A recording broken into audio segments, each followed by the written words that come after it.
Then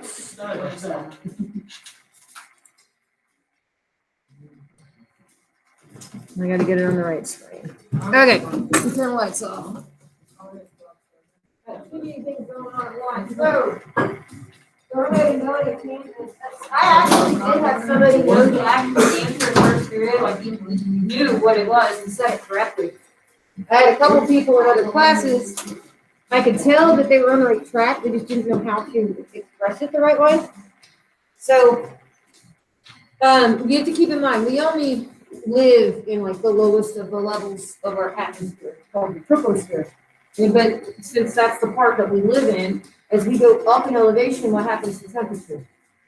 It drops. Okay, so why? You're right, it does. As we go up in elevation, it gets colder, but there's a reason why.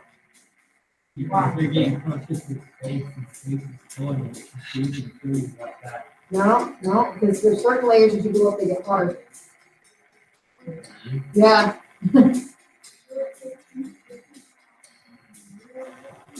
Why?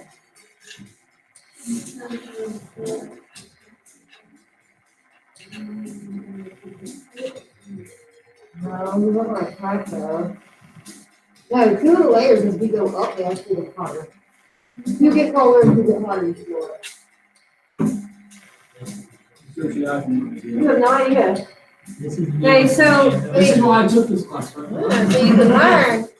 All right, so as we go higher in our level, with the lower bubble that we live in, temperatures do go down. The reason why they go down is as we go up, air pressure decreases. Who else needs a copy of the paper version of this? Okay, so as we go up in altitude, air pressure decreases.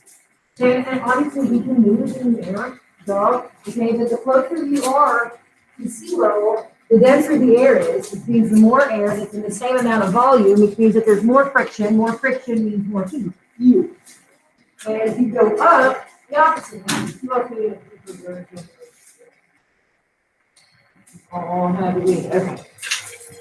Now, like I said, that's different in different levels of the atmosphere, and there's reasons why certain layers of the atmosphere heat up as you go up. It depends on what's going on there. Alrighty, so now to the other question. So as you go up into the mountains, what happens to your weight? You get lighter. Okay, does your mass change? No. It's kind of like hard. It's not like your foot falls off or something. Okay, so as you go up into the mountains, you actually weigh less. Because it's not burning calories. Like you have a teleportation machine. While I'm here, depending on where I teleport to, it's going to appear that I weigh less in the mountains. Why? It's not air pressure this time. Gravity, what's different? Where does it pull more? At sea level or up in the mountains? Sea level. Okay, so if you have 150-pound person, okay, as a weight, even though it should be moved, let's just pretend that pounds is weight. So you have a person that weighs 150 pounds here, and then you have a different person that weighs 150 pounds up on like the top of Pikes Peak or something that's like 6,000 feet up. Who actually has more mass? The guy that's a sea level or the guy that's in the mountains? The guy in the mountains actually has more mass because there's less gravitational pull. So to have the same amount of weight, it has to have more mass. And we did this when I was in high school. Our baseball coach was a physics teacher. And the old scales, like the bathroom scales, not the digital ones, but the thing where it spins, and it tells you how much, you know what I'm talking about, like who's coming to the old one. So we put them in the elevator. We started going up and down. And as you go up, your weight gets more. You're going against the pull of gravity. You're having more g-forces. As you go down, you're going with the force of gravity, and you weigh less. I mean, I guess you could do that in real life, but people would look at you really weird if you went like to a skyscraper and started riding the elevator up and down, standing on a scale, looking to see what happened to your weight. But you can see it. You only get one shot at quizzes now. I had too many people, especially my first period, that were trying to do them before I even started. So I stopped that. At the end of the period, I should have time. I'll let you know, those of you that are missing stuff, because the one from Monday, those of you that have the extra day, it's about to shut. And when it shuts, it shuts. Unless if you were absent, that's different. I understand absence. All right, so we are talking about our atmosphere that we are enjoying right now. I hope to have enough time to show you Felix Baumgartner's jump from the upper part of the stratosphere back in 2012. It was that guy. Felix Baumgartner. And it's interesting, it's not the entire video. The entire video is like 2.5 hours long. So it only starts when he's already like 25 kilometers up. And I can't find one. Well, obviously, I wouldn't make you watch 2.5 hours of this, like watching paint dry. But that weather balloon that they fill up here, it's like filled. And then as it goes up into the troposphere where it's getting colder, what happens to the balloon? It starts to shrink. When air cools down, it pulls together and it looks like the balloon is deflating.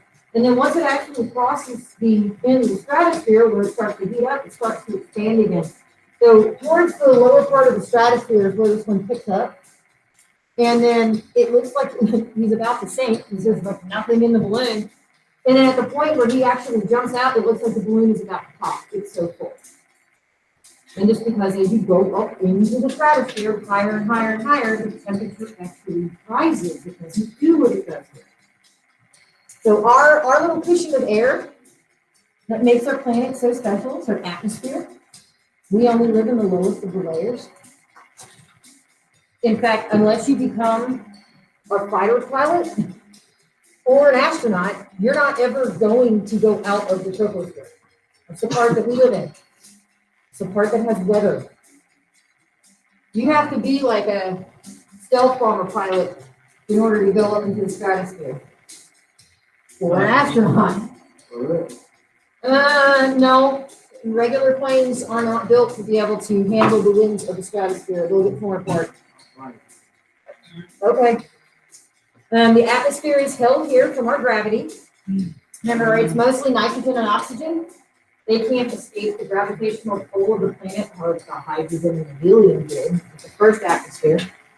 And what's so special in that second layer is ozone.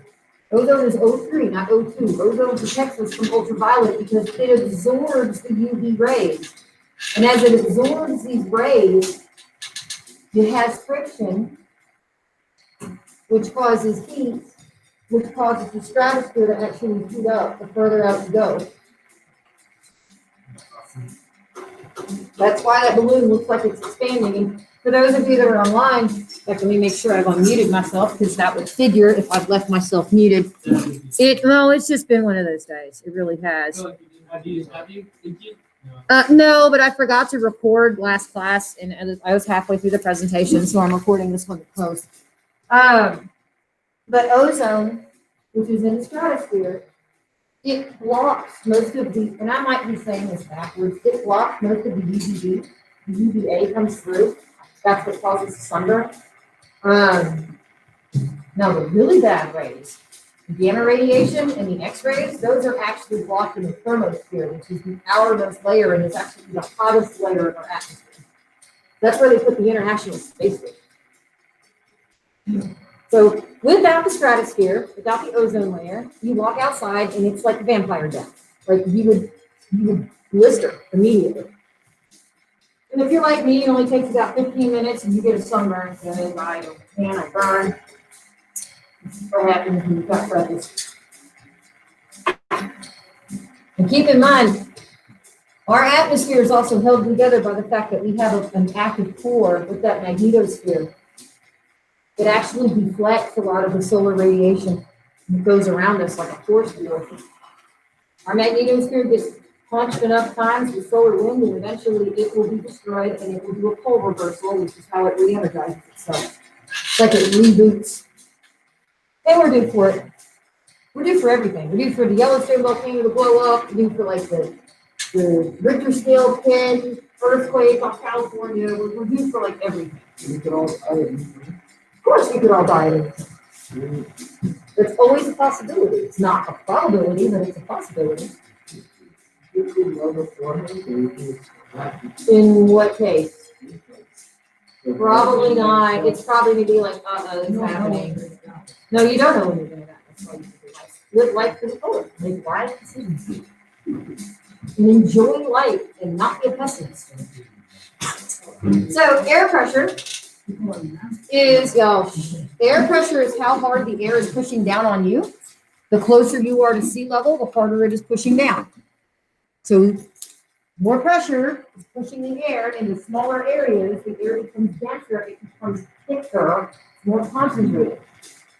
So where I moved, I was only 19 feet above sea level. The air doesn't really get denser than that. Now we do have like New Orleans is below sea level by a couple of feet, but that really doesn't do anything. Death Valley out in I think it's California desert, it's below sea level by a few feet. But honestly, if you go below sea level, you're in the ocean. You're going down into the water. The higher up we go in elevation, the lower the air pressure, the thinner the air, the harder it is to breathe. So if you're like me, husband and I took a vacation to Yellowstone 12 years ago. We were both in shape. We wanted to go fly fishing. So we went up, took horses, because it was a long ways to go. So we took horses up to a certain place and tied them off, and then we sailed up the side of this waterfall. We had to both stop like every 5 minutes because we couldn't breathe. We couldn't catch our breath. There was oxygen, but because we were 6,000 feet up and we were used to 19 feet above sea level, we just weren't used to it. So keep that in mind. If you ever go into the mountains for vacation, take your time and pace yourself. Plus, drink lots and lots and lots of water, or you'll get what's called altitude sickness, and you're not going to be able to move. It's like a migraine on steroids, but it's your entire body. The people die on my Yeah, they can't handle it. And we talked about Everest. Everest is like right at the top of the troposphere before the stratosphere. So there's such little oxygen at the top of Everest, they have to bring oxygen tanks. Everest is one of the most polluted areas, period, because they just leave that stuff there. Plus, I can't tell you how many dead bodies, they don't bring them down.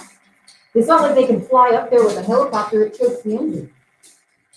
So there are tons of them, probably dozens of dead bodies with lots of discarded oxygen tanks, because there's not enough oxygen to breathe at all, you suffocate. I don't plan on climbing this summer. I'm not yet. And thank you. Now, in airplanes, which is probably the highest you've ever been up, do you know the real reason why they give you those funny little peanuts or cookies or crackers or whatever that snack is that they have on the plane? Because it's not to be nice. It's to be what? Right. So when you swallow, it helps to alleviate the pressure that's building up in here because it hurts. That's what I do every time. Or you could just hold your nose and blow, and it'll equate. Just like when you go down in a pool and you get that pressure, and you can hear it. You hear it in your ears. I just yawn. That'll do it too. And that's why babies scream like bloody murder on planes, because you can't be like, hey, little 2-month-old, just freaking swallow hold it. your nose and blow, let you know. It doesn't work like that. Shut your mouth. Swallow this peanut. Yeah, here, eat a peanut at 2 months old and you'll be okay. So that's why the little kids scream bloody murder. I mean, really, you need to kill a bottle and it should help, but it has to be constantly going on, and kids don't eat like that. Not at that age. Oh, I have to expand it when it gets. So ATM is short for atmosphere. There really are 4 layers, but I split off the exosphere on purpose because it's so wide. It's from 700 up to 10,000 kilometers in radius, so it's huge. So really, there's only 4. I just split off the exosphere.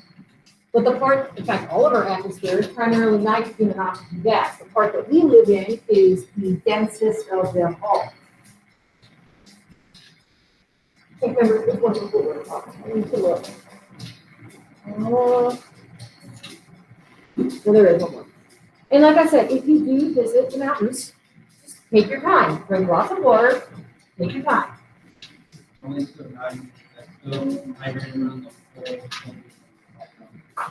Yeah, well, I mean, we're just used to the saturation of air here.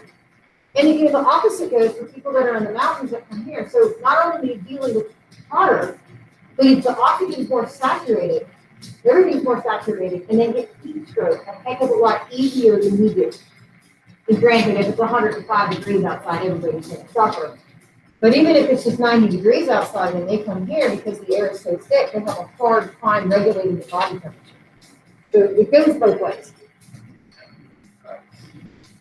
I had a friend that she lives outside of Baltimore, and when even though she's from the Houston area, because she's lived outside of Boston for so long, when she comes to visit, she just can't handle it. Has to take breaks. Besides, the capillaries underneath your skin, the little blood vessels, when you live in a hot environment, they come closer to the surface to allow heat to escape into the air. And when you're in a colder environment, they're actually deeper in your skin to help prevent the loss of heat. So that's another reason why they overheat. Their capillaries are very underneath that the dermal part of your skin. They can't exchange heat as well as people from the south can. No. It's not like you'd be like, oh, no, the capillaries, but they are closer to the surface of your skin to allow better heat. You do eventually acclimate. If you move to a colder area, your capillaries actually will vary themselves. They won't grow closer to the top of your skin. No. Not your arteries and your veins, which would be your vein for IV. Well, no, the capillaries are the teeny tiny ones. Like if somebody gets embarrassed, it would make them blush. Or flush if you get upset. Like me, if you make me really angry, I look like a tomato. That's your like major warning sign. I look like a tomato. Well, it depends. If I'm outside, I burn anyway, so I really do. Isn't that every thing? Pretty much. All right, so the difference between elevation and altitude, they both mean going up. Okay, but elevation is your feet are still on the ground, which means you're climbing a mountain. Altitude means you're not on the ground, you're in some type of plane, hang glider, blimp, hot air balloon, I don't know, but you're in the air. Helicopter, what else? What else can you ride around in the sky? Hang glider. I said hang glider. A what? Well, you be coming down in altitude, you got a parachute. You could be going parasailing, where they pull you around the boat, with the tether. You've seen the video where the people were a little heavier set, they're trying to run and they just get pulled straight through the sand. You haven't seen those. They think that you just stand there and all of a sudden you go, and that's not what happens. You have to run. The same thing goes if you go skydiving, which I've been. When you come down, you don't just skip the landing. You're gonna keep going or you're gonna fall over. I've never been parasailing. That terrifies me. I've been, Somebody's calling me. Susan. Oh.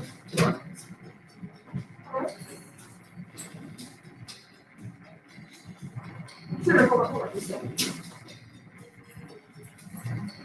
I'm trying to get myself a sub for Friday, and it's not letting me into the ESS system. So let's see. Create a frontline ID. Give me just 1 second. Well, okay, don't count to one. Don't do that. what? Stop it. Oh, 1 alphabet character, 4 characters.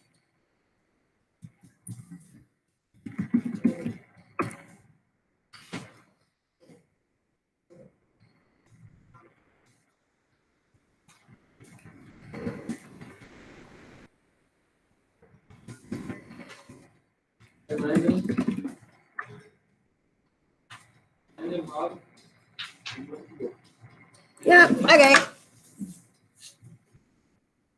Yep, and I just created a password for it all over. Awesome. Thank you so much. I don't remember that.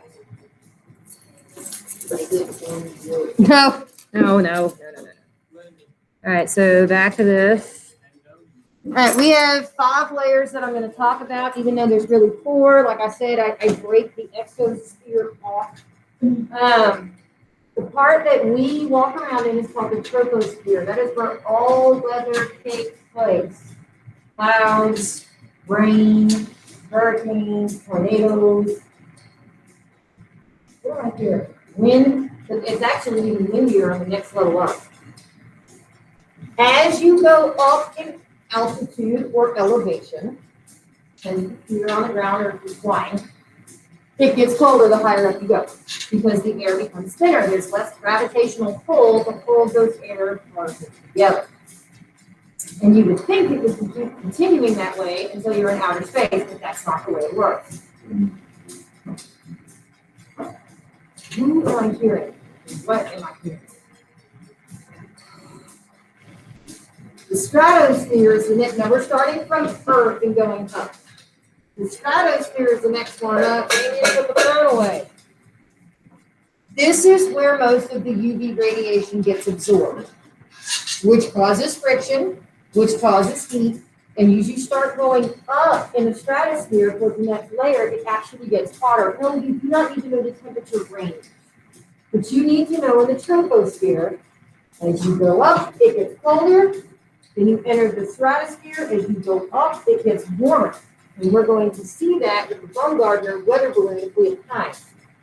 I'm just going to sort of jump it forward. And like I said, those of you online, I have to mute my mic. So as I'm jumping, you're going to see how the balloon is expanding as it's going higher up into the stratosphere.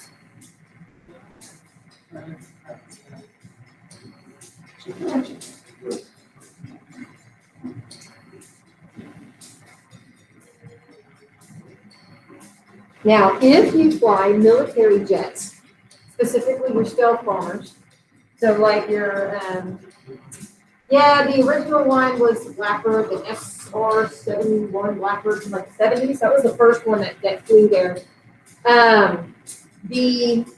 What was the one that we just decommissioned that went like Mach 5 and it was actually a passenger jet? It was all white, it was French.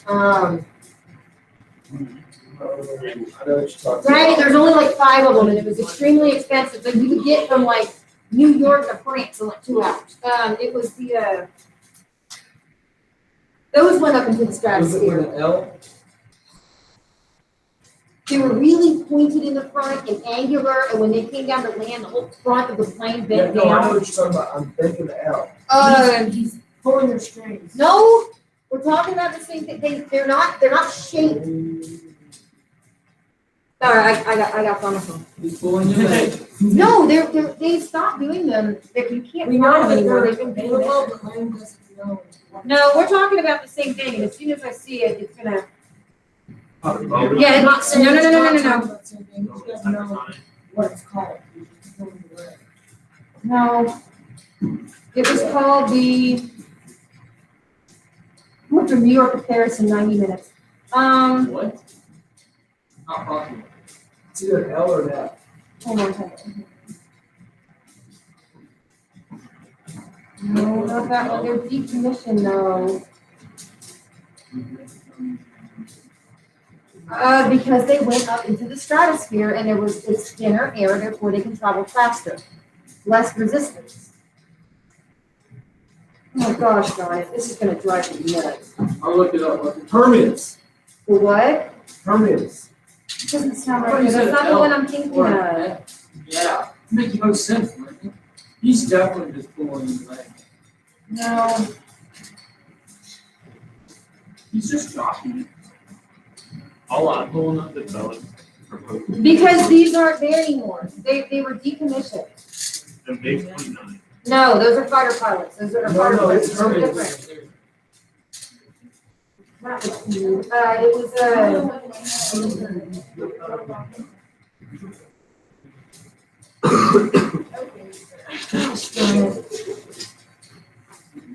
it'll come to me when I'm laying in bed, and it's gonna be way too late to be able to like talk about it. Just the way that works. All right. So, anyways, the next one, the mesosphere, means middle. It's in the middle. Wait, This is- what makes this thing called? I can't remember. I didn't see it. All I'm seeing are the modern ones. This one is no longer it was pure white. Hypersonic? It was a hypersonic commercial plane, but it only flew like a dozen people. So it was extremely expensive. Very skinny. And then the front is very angular. They have to be in order to fly in the Was it not stratosphere. movies? Huh? Was it not movies? I Probably. I mean, it's been decommissioned for a while. So the mesosphere is the thinnest of the layers, with the exception of the troposphere. Okay, so besides the one we live in, this is where you have shooting stars. So the meteoroid is a space rock, the Concorde. Is it the Concorde? Which is an aerospace shell. And it operated until 2000. That's the one I'm thinking of, is the Concorde. My dad's company built it, and I didn't even know that. Well, the airplane, aerospace shell, not the, anyway, using the helicopter side. So the mesosphere is the next one up, and we're going out towards space. It is the coldest of all of the layers, and as you go up, you're getting colder and colder. But of all of the layers, this is the coldest, and this is where the shooting stars are. If they manage to hit the Earth, then it's a meteorite, but most of them burn up in the mesosphere.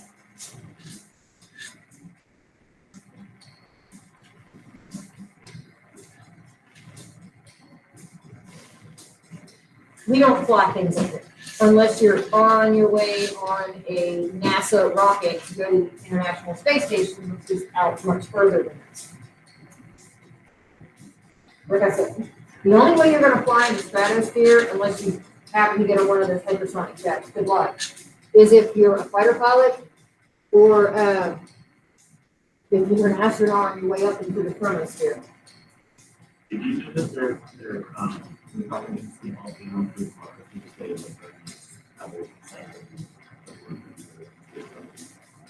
I haven't looked into where we are in the Mars thing in a while. I mean, they're trying to get us there by 2030. I don't think that that's going to happen. Maybe in the 2030s, but I don't know if 10 years is enough time. There's a reason why SpaceX and all of that stuff is going on right now. They're working on the reusable rockets and new technology, new suits. We're putting people up for long periods of time in space. With current technology, it's 6 months each way to Mars. And that's without time on the planet. And the longest that we've actually had somebody in space was just over a year. That was not that long ago. You have some really negative effects with weightlessness over long periods of time. Like muscle deterioration. Your spine actually decompresses. Involves problems. All right, thermosphere.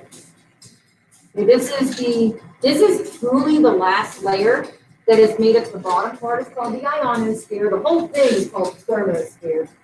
But then you have its outer regions, which is called the exosphere. The exosphere is technically part of the thermosphere, but I'm treating it separately. It's sort of like the boundary right before you punch into the vacuum of space. And this is actually the biggest layer, the widest layer, the thickest layer. It's just not, there's very little stuff there. So through the troposphere, you go up, it gets colder. Into the stratosphere, go up, it gets warmer. Into the mesosphere, the temperature plummets, it gets colder. And then into the thermosphere, this is the hottest of the layers. This is where the gamma radiation and the X-rays are being absorbed. That's why it heats up so much. And then the exosphere extends from 700 kilometers out to 10,000 kilometers to like the boundaries in the near space. So your International Space Station, which is what ISS stands for, and a lot of satellites are in the thermosphere.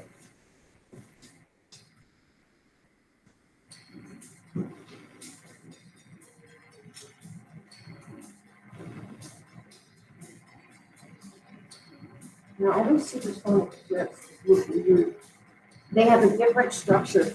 If you look up the Boeing ones, the hypersonic ones, they have a totally different structure than what you think of as an airplane. Regular airplanes are sort of like, they're pill shaped. They have rounded fronts. But all of the supersonic ones and the fighter pilots are very pointed and angular. Now, if they're stealth ones, they have all the weird facets all over them so that the Doppler doesn't bounce off, so that they're invisible. Now I got one more slide, and then we'll take a look at Baumgartner's jump. This fast forward through it. I do need to tell you guys who are missing stuff from.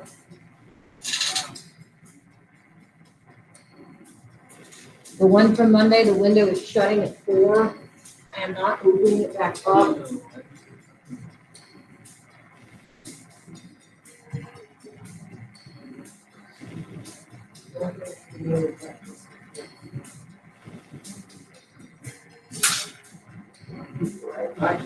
I look at Lisa's and check my attendance online. Okay. When do you read the next one? Oh, I will, but I still have somebody that's writing, so I'm Kaylee and Skylar.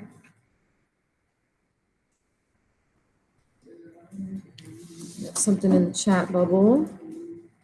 Okay, that was from before though.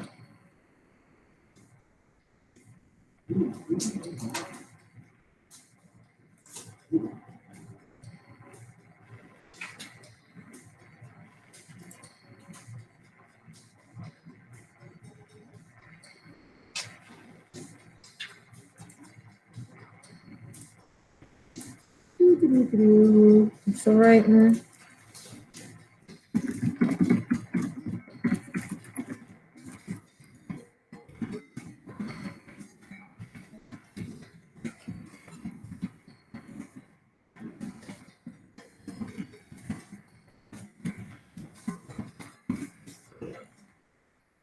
No, you have one.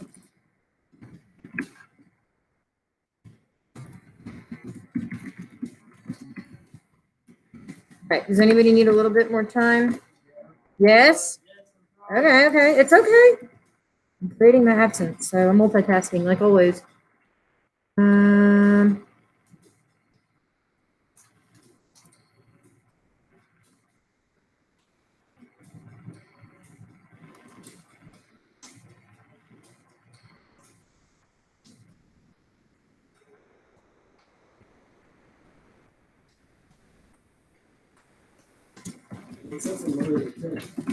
Shouldn't.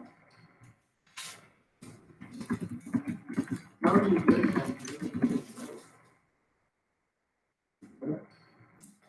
How are you? You're talking. Oh, yeah. Oh, it does. I'm changing it. I know you want to listen. You know I want to listen. You know I want to listen. Exactly right. All right, still need a little bit more time? There's not much on the last slide.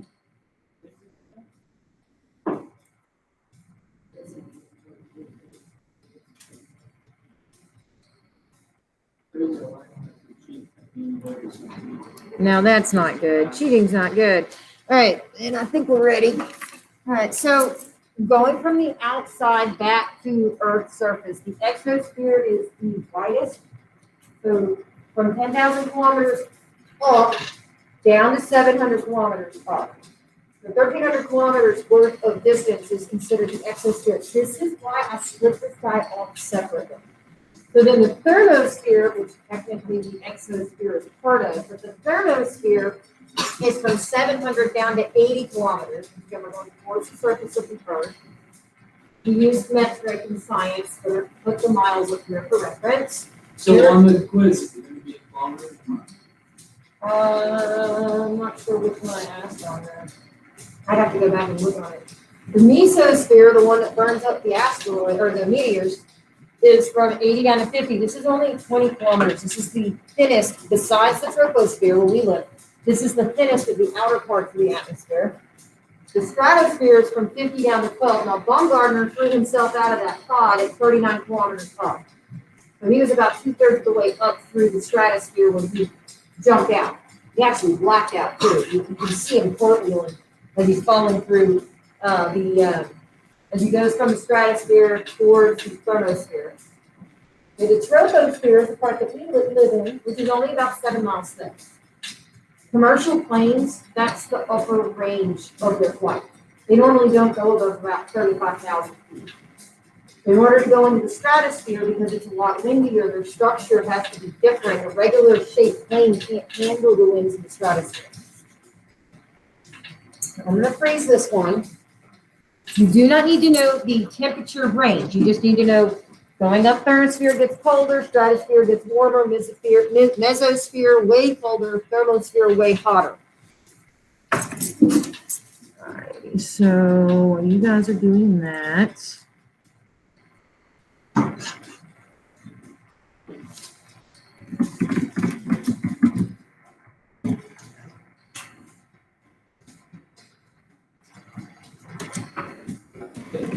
Really?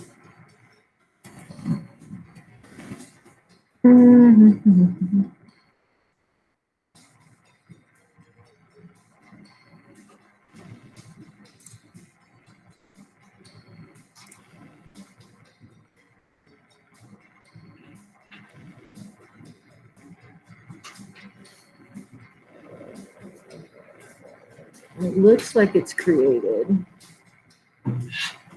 Alrighty, so let me change the way that they are seeing stuff. Like I said, I have to mute myself so that they can hear sort of what's going on. This happened back in 2012. And, oh, wrong one. Wrong one. Stop that. Wrong YouTube.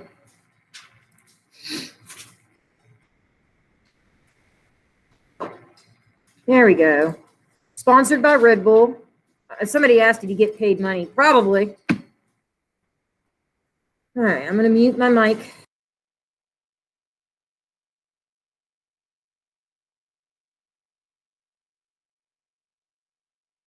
And there, Baumgartner inside the capsule, helmet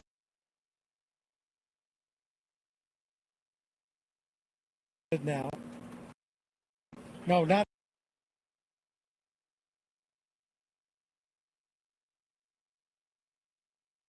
inside the capsule. He's still going in. Now we're back out live. 90,000 feet on that balloon, and we've passed the 1.5 hour mark. They said it would take about 2 hours to reach what they call the float altitude. 113,740 feet. That U.S. Navy balloon mission.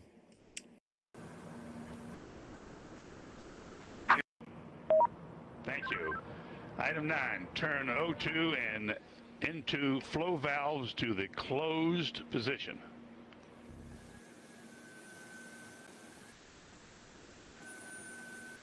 Disconnect the oxygen hose. Jumper away.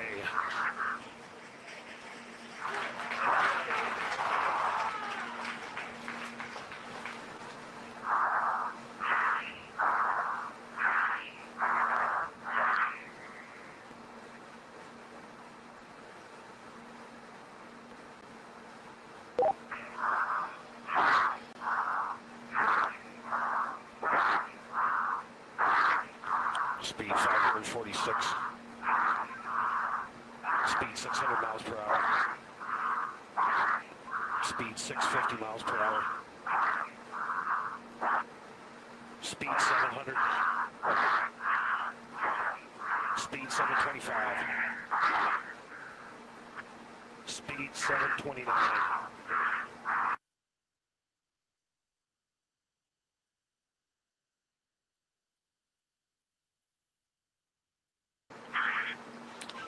Feet fall, speed 729 and decelerating.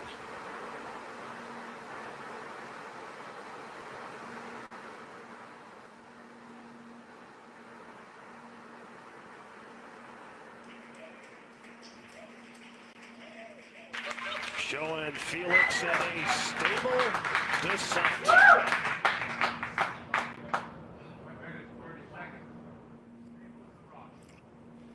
Well, that's very, very reassuring what we've seen there.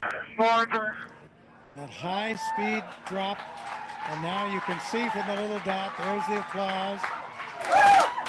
David, you calling me? He said something. Can't.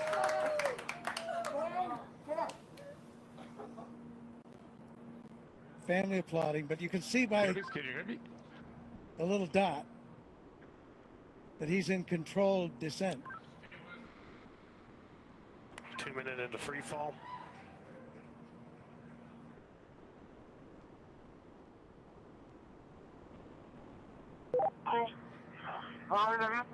So 2 minutes.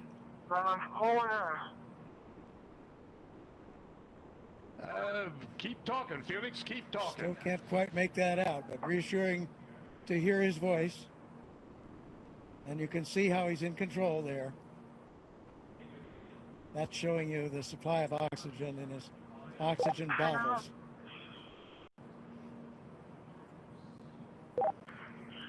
Record I is have been told before because my visor is fogging up. I repeat, my visor is fogging up. I tell.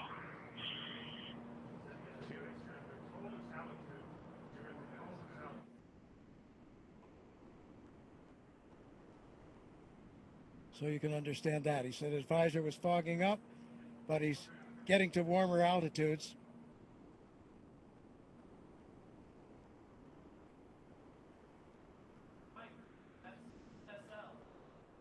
There's the chute. There's the chute. Oh, he wanted to see icy. He wanted the smoke so he could see the wind direction. Hey, Felix, the wind is coming from the ridge. The wind is coming from the ridge. No, towards the ridge. Art Sorry. Thompson, The wind the is coming technical towards director. the ridge. Around 28,000 feet. So more than 24 miles Okay, on so. successful after. All right, I'm gonna freeze this. I need to tell people who's missing stuff. I only have like a minute left. I feel sorry for the guy. His only goal was to break the suburb. He came close. He came within about 40 miles an hour. Yes. Yeah, you can get Pierce going there to do that. All right, so in this class, well, I still have the cup. No, that's not the right one. Okay, the one that's going to be shut at 4. This includes my +1 day people. I did not get an assignment turned in. That's online. Ashley, I don't have yours. Hazel, if you're online, I don't have yours. Jacob, I still haven't gotten yours. This is the one from Monday. The one from yesterday, even though you still have an extra day, I didn't get one from Cole. Nathaniel, if you're online. Ashley, Zach, Hazel, the one from yesterday, you never turned it in. Jacob? And not on here, not the assignment from yesterday. The opener, yes. You did the one from today, I can see it. Not the one from yesterday. You still have time. I'm just saying I didn't get it. Can I do it my next year? Yeah, I mean, I'm just saying, you have, but once they're closed, unless you've been absent, they're closed. All right. I'm kidding.